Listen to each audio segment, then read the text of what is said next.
आई म्हणून स्त्री कळली, त्याचा जिजाऊचा शिवबा झाला. ज्याला स्त्री बहीण म्हणून कळली त्या मुक्ताईचा ज्ञानदेव झाला, त्या मुक्ताईचा ज्ञानदेव झाला. आणि ज्याला स्त्री मैत्रीण म्हणून कळली त्या राधेचा श्याम झाला. ज्याला स्त्री पत्नी म्हणून कळली तो सीतेचा राम झाला. एवढा मोठा विचार आपल्या ह्या सर्व नारी महाशक्तीला माझा शतशः साष्टांग दंडवत प्रणाम. आणि आपण एवढ्या मोठ्या संख्येने आलात त्याबद्दल पुन्हा त्यांचा आपल्या सर्वांचा आभार व्यक्त करतो. आणि कार्यक्रम 5-1 मिनिटांमध्ये सुरू करू. कार्यक्रम जेव्हा आपण मध्यावधी येऊ, जेव्हा त्या क्रांतीनाना मळेगावकरांना थोडी विश्रांती लागते, त्यावेळी मी आपल्याशी 5 ते 7 मिनिटाचा हेतू बाळगणार आपल्याशी करणार आहे. आपल्याला माहित असेल 2 मिनिटं तर आपल्या इथे आपण या कार्यक्रमाची आता सुरुवात करूया. थोड्या खुर्च्या कमी पडल्या तर खुर्च्या आणूया. आणि पूर्ण बच्चे कंपनी इथं आल्यामुळं थोड्याशा महिलांना जागा तर झाली, आपण त्यांना आमंत्रित करूया. आले तिथं विचारा. तर आपल्याला सांगायचं सर्व माता भगिनींना, आपण ज्याप्रमाणे एवढ्या मोठ्या संख्या आणि आपला आशीर्वाद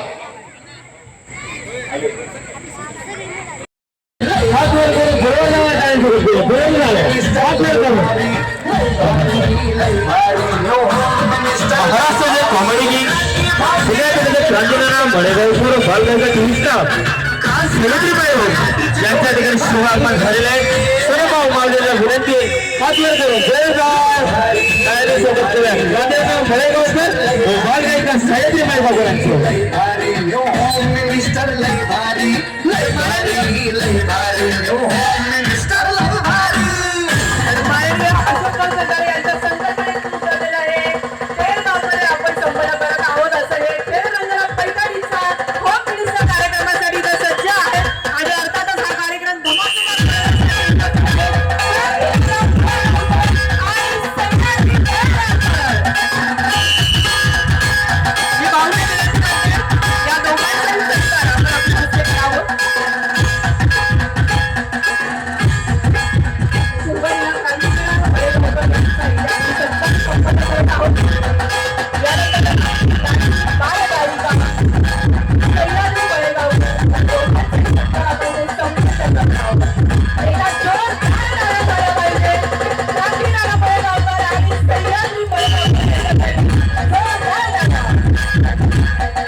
आपण सर्वजण बाहेर जाणार आहोत. फक्त बच्चे कंपनी आहे.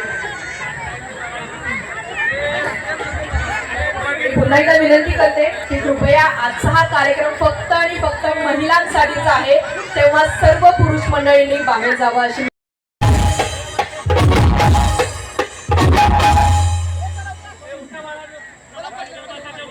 ओम साईराम. ठीक आहे, थोडं गेम मधून खोला.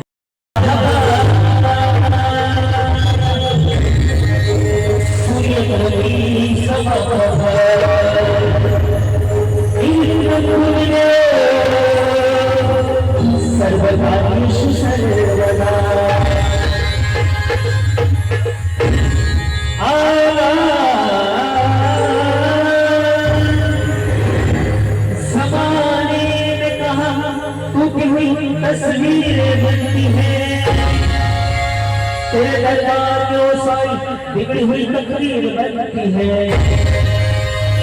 मेरे सर पे सदा तेरा हाथ रहे,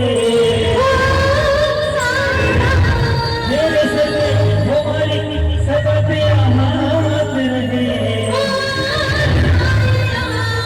साई तो हमेशा तेरे साथ रहे.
पुन्हा एकदा अपेक्षा नव्हती, पण त्या अपेक्षेपेक्षा कितीतरी मोठ्या संख्येने आपण इथं आहात. आजपर्यंत जेवढे कार्यक्रम, हा 10वा 11वा कार्यक्रम आहे, त्याच्यात सर्वात जास्त प्रतिसाद आणि जास्त महिला या कार्यक्रमामध्ये आहेत, या 13 नगरामध्ये आहेत. त्यामुळे आपण सर्वांचं मनपूर्वक आभार. मी या व्यासपीठावर उपस्थित असलेले या गावचे सर्व सन्माननीय ग्रामपंचायत सदस्य, माजी सरपंच, दोन्ही माजी सरपंच, सर्व ग्रामपंचायत सदस्या, महिला, सर्व माजी पंचायत समितीच्या सदस्या, सन्माननीय व्यासपीठ म्हणतो, जेणेकरून कोणाचं नाव चुकलं तर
येस येस येस भाऊ, आता तुम्ही म्हणतो गुरुवार 10 सेकंद वाजले पाहिजे, 10 सेकंद. हो, बदल घडवायचा आमदार बनवायचंय का आपल्याला? भाऊ निवडून देणार का? दोन्ही हात वर करून टाळ्या वाजवल्या पाहिजे. 10 सेकंद. येस भाऊ, या नारी शक्तीच्या आशीर्वादानं आणि गुरुबाबांच्या चरणी प्रार्थना आहे या सगळ्यांच्या वतीने की तुम्ही आमदार 2024 माऊलींचे आशीर्वाद भाऊ लागल्यानंतर काय नाही आमदार, आणि सगळ्यांची जबाबदारी आहे. भाऊला आमदार करायची जबाबदारी कोणाची आहे? आमची.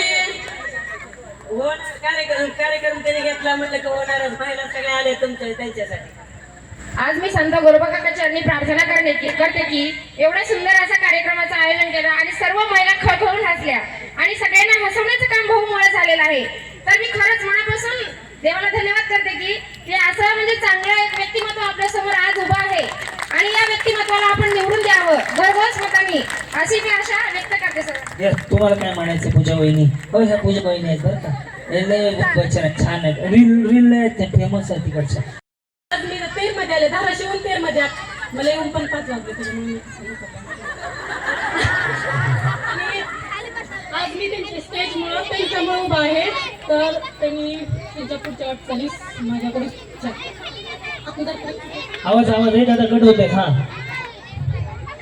भाऊन आमदार करायचं आमची. येस, तुम्हाला असतो त्यामुळे स्थानिकांच्या ज्या समस्या आहेत ते सोडवण्याचं काम फक्त आणि भाऊच करू शकतात. असं वहिनी काय बोल माऊली, हे यांची सासू आहे, हे यांची सून आहे, ह्या दोघी सासूने आता काय ते करत होते इथं डान्स. सरळ आणि साध्या माणसालाच आमदार करायला पाहिजे. यस, आणि सरळ आणि साधं म्हणून. सर, मला आणि माझ्या पत्नींना एवढं राजकारण नाही समजत. एक रिअल आणि साधी सोपी गोष्ट, बरोबर आहे नाही पण सर? पण आम्हाला हे मात्र कळतंय की ही फ्रीडम ह्या मंचावरच भेटलं जाते. जे की नाही, हे हे हे 100% खरं आहे. ज्यांना महिलांच्या भावना कळल्या जातात तीच हे मंच उभा करण्याचे प्रयत्नही करतात. आपल्यासारख्या म्हणजे ॲक्च्युली संध्याकाळच्या टायमाला आम्ही एक टमटममध्ये गेलो होतो आणि यस, हेच मला सांगायचं आहे की आजची जी अवस्था आहे ती माझ्या इथून घरापासून भाऊंना करून दिली आणि ते आम्ही धाराशिवमध्ये असताना ती नाही भेटली, जी की आम्ही इथून टमटममध्ये एकमेकीच्या मांडीवर बसून गेलो, एकमेकीच्या मांडीवर बसून आलं. आता हे जे फ्रीडम होतं ते आम्हाला ह्याच कार्यक्रमावर आणि ह्याच मंचावर आतुरतेनं, म्हणजे मी माझी कला एक 2008च्या नंतर कधीही दाखवू शकले नाही. तर खूप चांगली डान्सर ही की जेणेकरून काही कालांतरानं काही गोष्टीमुळे किंवा माझे वडील एक्सपायर झाल्यामुळे मी ती प्रेझेंट नाही करू शकले. पण आज जी हे या मंचावर जी मी माझी कला, म्हणजे प्रत्येक महिला ह्या मंचावर कला प्रेझेंट करू शकते आणि हे फक्त भाऊ करू शकले. हे मी खूप खूप आभारी आहे आणि माझे तेरचे सगळे मंडळी पण आभारी आहे. पण सर तुमच्यापेक्षा जास्त माझे फॅन आहेत का माझे तेरचे मंडळी, त्यामुळे तुम्हाला गरम होईना मला उघडायला लागलंय. परत एकदा तुम्हाला नमस्कार. मध्ये क्रांती नानांना 5-10 मिनिटाची ब्रेक पाहिजे होता, जरा हे टचअप करायला चालले. तोपर्यंत मी आपल्याशी 2 शब्दाचा हेतुगुज करू इच्छितो. हा कार्यक्रम आपल्या पुढे आणण्याचा माझा जो विचार होता, तेरमध्ये करावं असं वाटलं नव्हतं. त्याचं कारण की तेरमधली लोक ज्या हा मोठा नारी सागर, जनसागर म्हणतो जसं नारी सागर, हा पूर्ण आतापर्यंत झालेल्या कार्यक्रमामध्ये सर्वात मोठा कार्यक्रम हा तेरमध्ये झालेला नाही. तो दबाव काही वर्षानुवर्षपूर्वीचा होता. मी आता गोरोबा काकाच्या चरणी नतमस्तक होऊन आलो. त्यांनी माझा सत्कार केला. त्याच्यानंतर त्या शाळेमध्ये जाऊन गेलो जिथं अनाथ मुलं शाळा शिकतात, तिथं सुद्धा जाऊन त्या सर्व शाळेची चौकशी करून आलो आणि म्हटलं की तुमच्याशी 2 शब्द बोलावं. की आपण हा कार्यक्रम ठेवण्यामागे आणि महिला केंद्रित कार्यक्रम ठेवण्यामध्ये माझं सर्वात महत्वाचा विचार म्हणजे की माझ्या महिलांना आतापर्यंत जे काही राजकारण झालं त्या राजकारणाच्या पलीकडे जाऊन आपण विचार केला पाहिजे. ते राजकारण विसरून आपण विचार केला पाहिजे. या महिलांना पुढं कोणतं राजकारण समोर ठेवून हा कार्यक्रम नाही. आता कार्यक्रम हा सगळ्या महिलांना श्रावणामध्ये आपण मागच्या वेळी कोणीतरी 1800 म्हणलं, 18,000 महिलांना आपण देवदर्शन केलं होतं आणि याही गावातल्या पूर्ण 10 बसेस बसून आपल्या महिला मागच्या वेळी परळी वैजनाथला गेल्या होत्या. याही वेळी औंढा नागनाथचं दर्शन करायचं होतं, पण तिथे पावसाची परिस्थिती आणि 1 दिवसाचा मुक्काम वाढत असल्या कारणाने काही महिलांनी, नळदुर्ग आणि परिसरातल्या महिलांनी सांगितलं की आपण भाऊ इथे कार्यक्रम करू, तिथे तुम्ही 2 कारणाने एक वेगळा आणि 2 मुलीचा बाप आहे. त्यामुळं त्याच्याही पेक्षा मुलगी वंशाचा दिवा असू शकते असा आदर्श मानणाऱ्यापैकी मी आहे. तुम्हाला आवडत असेल तर तुम्ही टाळ्या वाजवा आणि हा आदर्श आपण सर्वांनी मानला पाहिजे. आणि याच्यासाठी कुठेतरी आम्हाला महिला ज्या आजपासून सकाळी 6 वाजल्यापासून ज्या आपल्या ग्रामीण महिलांचं जीवन सुरू होतं ते झोपेपर्यंत केवळ कष्ट आणि कष्टच असते. काही महिला कुठेतरी शिकवायला जात असतील, पण 90% महिला सकाळी निघाल्यापासून संध्याकाळी घरी पोहोचेपर्यंत केवळ आणि केवळ कष्ट करत असतात. या बचत गटाच्या महिला आहेत, शेतावर काम जाणाऱ्या महिला आहेत. आज मी परवा काही महिलांना भेटायला त्या आंबेडताईंच्या घरी गेलो होतो, त्यावेळी मला सांगितलं काय अवस्था ह्या इकडच्या भागाची आहे. आज आपल्या इथल्या बऱ्याचशा पगारी नाही आहेत.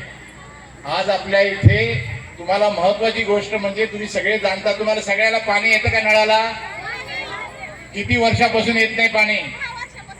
आज हे किती महत्वाचं आहे. धरण येतं, आज ह्या विकास हा घेतला पाहिजे आणि ह्या सगळ्या पाण्याचा त्रास सर्वप्रथम ह्या सगळ्या माता भगिनीला होत असतो. आज हा त्रास आज का झाला, आज एवढ्या वर्षापासून का त्रास होतोय, हे कुठेतरी विचारण्याची वेळ आपल्या पुढे आली. आपण ह्या विचारापर्यंत पोहोचलं पाहिजे की बाबा हे 15-40 वर्षापासून आपल्याला पाणी मिळत नाही. आज निधी, आज सगळं तुमच्याकडे शासन असतं, मंत्रिपदापासून सर्व गोष्टी असून सुद्धा आपण हे घेऊ शकलो नाही. आपण पुढच्या काळामध्ये कुठंतरी परिवर्तन घडवणं हे क्रमपात्र झालेलं आहे. ह्या गोराबा काकाच्या ह्या नगरीमध्ये आपल्या सर्वांचा विकास होणं गरजेचं आहे. सगळ्या महिलांना कुठेतरी हे करायला पाहिजे. आज इथं कितीतरी महिला, कितीतरी मुली आज पोलीस भरतीसाठी जात असतात, स्टाफ सिलेक्शनच्या प्रयत्न करत असतात, परीक्षेसाठी जात असतात. विविध, पण त्यांना कुठेतरी प्लॅटफॉर्म मिळत, त्यांना कुठं विचारलं जात नाही कुठं जायचं. आज आपल्याकडे मुलगी म्हटल्यानंतर सगळ्यात भीतीदायक घटना आत्ताच्या काळामध्ये व्हायला लागली. आज तुम्ही बघितलं असेल, बदलापूरमध्ये एका माझ्या चिमुकल्या 3.5 वर्षाच्या मुलीवर अत्याचार झाला. असे नरधाम सुद्धा आपल्या ह्या मातीमध्ये आहेत, त्यांना जाग्यावर फाशी दिली पाहिजे. आज या भीतीने कित्येक महिला आपण खचायचं नाही, असे झाले असते ठीक आहे, पण आपण कुठंतरी हे सगळं बाजूला ठेवून आपल्या मुलींना घरात दाबून ठेवू नका. तिला उडू द्या, तुमचं भरारी घेऊ द्या. जिथे जाईल तिथं जी काही मदत पाहिजे शासनाची होत नसेल ती माझ्याकडच्या बाजूने कुठेही कोणाच्या लागल्या, कोणत्या मुलीला लागली, कुठच्या महिलेला लागली. आज बचत गटासाठी सुद्धा आपण बऱ्याच प्रमाणामध्ये मोठे काम करतो. आजकाल बचत गट काय करतायत, बचत गटाच्या महिलांना काहीतरी आमिष दाखवायचं. मला काल एकाने सांगितलं, विचारणा केली, भाऊ तुम्ही एवढे मोठे मोठे कार्यक्रम घेता, 10, 15, 20 लाख रुपये महिलांसाठी का तुम्ही खर्च करता, तुम्हाला इलेक्शन मध्ये उभारायचं तर मत घेण्यासाठी तुम्ही काहीतरी पैसे देऊन 4-5 लाखामध्ये काम होण्यासाठी तुम्ही 15-15 लाख का खर्च करता. मी त्याला नम्रपणे सांगितलं, पैसे देऊन मत घेणार नाही आणि माता माऊलीचं तर कधीच घेणार नाही. जे काही घेत असतील त्याला आपण हाणून पाडलं पाहिजे. आपल्याला त्याच्यापेक्षा आपल्या हक्काचा माणूस, आपल्या मुलांचा, मुलींचा आपला विचार करणारा माणूस. आज शेतकऱ्यांची परिस्थिती काय आहे, आज शेतकऱ्याचे आता सोयाबीनचं पीक आलेलं आहे, तुम्हाला माहित असेल. आज सोयाबीनचा भाव 4,000च्या खाली आहे, लागवडीचा खर्च 3,000 रुपये आहे. अजूनही जरी गेला तो काय नजरेने बघतो, त्यांना एक पुरुषांपेक्षा 1 सेन्स जास्त असतो. त्यांना लगेच कळतं की हा मुर्दा कोणत्या नजरेने बघतो. बरोबर आहे की नाही? तर ह्या सगळ्या परिस्थितीमध्ये तुम्हा सर्वांना विनंती आहे माझी, हात जोडून तुमच्या सर्वांसमोर नतमस्तक होऊन सांगतो, तुम्ही पुढचा निवडणारा जो काही मत देणार आहात तो माणूस तुम्ही तुमच्या हक्काचा निवडा. चांगला कोणता, वाईट कोणता आहे आणि कसं हे सगळी घराणेशाही जी चालू आहे तिथून कुठेतरी सामान्य घरातला माणूस पुढे आला पाहिजे. ही कुठेतरी खुणगाट बांधा आणि आपण हे सगळं कराल अशी मी माझ्याकडे अशी एक कमीत कमी आपण ह्या प्रोग्रामाच्या माध्यमातून 60,000 महिलांपर्यंत पोहोचतो. 60,000 आतापर्यंत 30-35 हजारापर्यंत आकडा आहे, त्याच्या पुढे जाऊ आहे. आणि आपल्याला हे सर्व पुढच्या काळामध्ये सुद्धा याच प्रकारचं महिला केंद्रित धोरण, माझ्या महिला कधीही कुठच्याही परिस्थितीमध्ये अडचणीत आल्या नाही पाहिजे. आज एक पगार चालू करायला 4,000 दलालाला दिल्याशिवाय आपला पगार चालू होत नाही. सगळ्या महिलांनी आता मला परवाच्या दिवशी ही परिस्थिती इथंच नाही आहे, ही परिस्थिती पूर्ण तालुकावर आहे. आज निराधार महिलांचे कुठंच पगार होत नाही, 4-4 महिन्यापासून पगार येत. म्हाताऱ्या महिला आम्हाला जाईल तिथं म्हणतात, लाडक्या बहिणीचं झालं, लाडक्या म्हातारीचं काय, तिचं जीवन कसं जगणार आहे, तिच्यासाठी कुठं पैसा येणार आहे, कुठून पैसा येणार आहे. ह्या सगळ्या गोष्टीचा विचार करता आपण ह्या पुढच्या परिस्थिती, पुढच्या काळामध्ये आपला आशीर्वाद माझ्या पाठीशी ठेवा. सामान्य माणसातला, सामान्य घरातला एक माणूस कुठच्याही आमिषाला बळी न पडता तुम्ही सर्व महिलांनी विचार करा. आणि कोणत्याही क्षणी महिला बचत गटाला सगळ्याला विनंती आहे, तुम्ही फक्त मला आवाज द्या की भाऊ हे कार्यक्रम काक्रंब्याच्या महिलांनी मला काल सांगितलं की असा एक प्रकार सांगितला की आज बचत गटाच्या आम्ही काही गोष्ट तयार केली, ती विकली जात नाही, तिला बाजारपेठ नाही, आमचे घरातले माणसं सोलापूर पुण्याला ते बाजारात विकायला पाठवू शकत नाही. ही अशी परिस्थिती, अशा गंभीर परिस्थितीतून आपण जातो. पण ह्याच्या पुढे सुद्धा त्या काक्रंबाच्या महिलांनी मला एक प्रोग्राम दिलाय, इथल्याही महिलांनी सांगितलं तर तो आपण इथे सुद्धा कार्यक्रम घेण्यामागचा प्रमुख हेतू आहे की आपल्या महिलांना श्रावणामध्ये महिलांसाठी हा एकमेव पवित्र महिना असतो. या महिन्यामध्ये आपल्या महिलांना कुठेतरी अजून पुढच्या पलीकडे जाऊन अशा प्रकारच्या मनोरंजनाचा कार्यक्रम जिथे केवळ आणि केवळ महिला आपलं पूर्ण 3 ते 4 तासाचा कार्यक्रम खेळ खेळतात. ते खेळ असतात. त्या खेळाच्या माध्यमातून त्यांना पुढच्या 1 वर्षाची ऊर्जा मिळते. ही माझी धारणा आहे. त्यासाठी हा कार्यक्रम. हो, पण विधानसभा निवडणुकीपूर्वी असे कार्यक्रम अनेक पक्षाकडून आयोजित केले जातात. त्यातला हा भाग आहे का? पक्षाने काही करत नाही. मी हा पक्ष किंवा निवडणूक किंवा राजकारणाच्या पलीकडचा हा कार्यक्रम आहे. कारण ह्या कार्यक्रमामधून आज 1 नाही 2 नाही आपण असे 15 कार्यक्रम घेतले. राजकारणामध्ये 5-10% त्यात स्वार्थ असेल तर 90% परमार्थ आहे. महिलांसाठी आपण कार्यक्रम वर ज्यांनी माझं सोडा ज्यांच्याकडे काय आहे एवढ्या वर्षांपासून त्यांनी तरी कुठं काय केलं. हो, महाविकास आघाडीमध्ये आपण राष्ट्रवादी काँग्रेसचं काम करताय. त्याच्यामध्ये ही जागा जी तुळजापूर विधानसभेची आहे ती काँग्रेस पक्षाचा गड किंवा त्यांच्याकडे मानली जाते. मग त्यासाठी ही जागा राष्ट्रवादीकडे मिळावी यासाठी आपण काय प्रयत्न केलाय का किंवा तुमच्या उमेदवारासाठी काय प्रयत्न केलेत का? ही परंपरेनुसार काँग्रेसची जागा आहे त्यामध्ये दुमत असायचं काही कारण नाही. पण आता जी काँग्रेसमधली परिस्थिती प्रतिकूल परिस्थिती ज्यामध्ये लक्षात घेता आम्ही आमच्या साहेबांना विनंती केली की काँग्रेस राष्ट्रवादी आणि शिवसेना फुले शाहू आंबेडकरांना मानणारा हा मतदारसंघ आहे. या मतदारसंघामध्ये ती जागा काँग्रेसची परिस्थिती प्रतिकूल परिस्थिती बघता काही नेत्यांचं पक्षांतर झाल्या. त्यामुळं आम्ही विनंती केली पवार साहेबांना की आपण सोडून द्या आणि ते आपल्या पक्षाकडे सोडून घेतल्यानंतर मी त्याची मागणी केलेली आहे. ज्यावेळी जागा सुटेल त्यावेळी ती जागा मागणी माझी मान्य होईल की नाही ते पक्ष ठरवते. भाऊ, आपल्या पक्षाकडून आणखी कोण इच्छुक आहे का या मतदारसंघासाठी? आपल्या पक्षाकडून आणखी कोण इच्छुक आहेत का? माझ्या या पक्षामध्ये किंवा सर्वच पक्षामध्ये बरेच लोक इच्छुक आहेत आणि इच्छुक असण्यामध्ये काही पाप नाही आहे किंवा सगळ्याला घटनेने दिलेला अधिकार आहे. प्रत्येकाने इच्छुक मागितलं पाहिजे. शेवटी पक्षश्रेष्ठी ठरवेल की समोरच्या माणसाला वाढणारा माणूस ज्याच्याकडे इलेक्टिव्ह मेरिट आहे त्याला ते तिकीट देतील आणि त्याच्या पाठी आपली सगळी तुळजापूरची जनता उभी राहील. काँग्रेसचे माजी मंत्री मधुकरराव चव्हाण जे काँग्रेसचे होते त्यांच्या मुलानं भाजपमध्ये प्रवेश केलाय. आता ही जागा काँग्रेसला पुन्हा सुटेल असं वाटतंय. परत त्याचा काय परिणाम होईल? आता ते हा काँग्रेसचा अंतर्गत प्रश्न आहे. त्याच्यामध्ये मी भाष्य करणं योग्य नाही. सुटेल किंवा कोणाला देतील किंवा काय करतील. काँग्रेस पक्ष मोठा पक्ष आहे.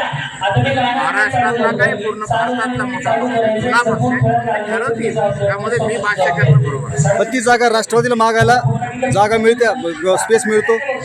जागा पवार साहेबांनी जेव्हा जागा वाटपाच्या वाटचाली ह्याच्यामध्ये जेव्हा ह्या चर्चा होती त्यामध्ये कशा प्रकारे सोडून घेता येतील ते बघतील किंवा एखादी जागा अदलाबदल होईल असं काही ना काहीतरी पक्षश्रेष्ठी ठरवतील त्याप्रमाणे आपण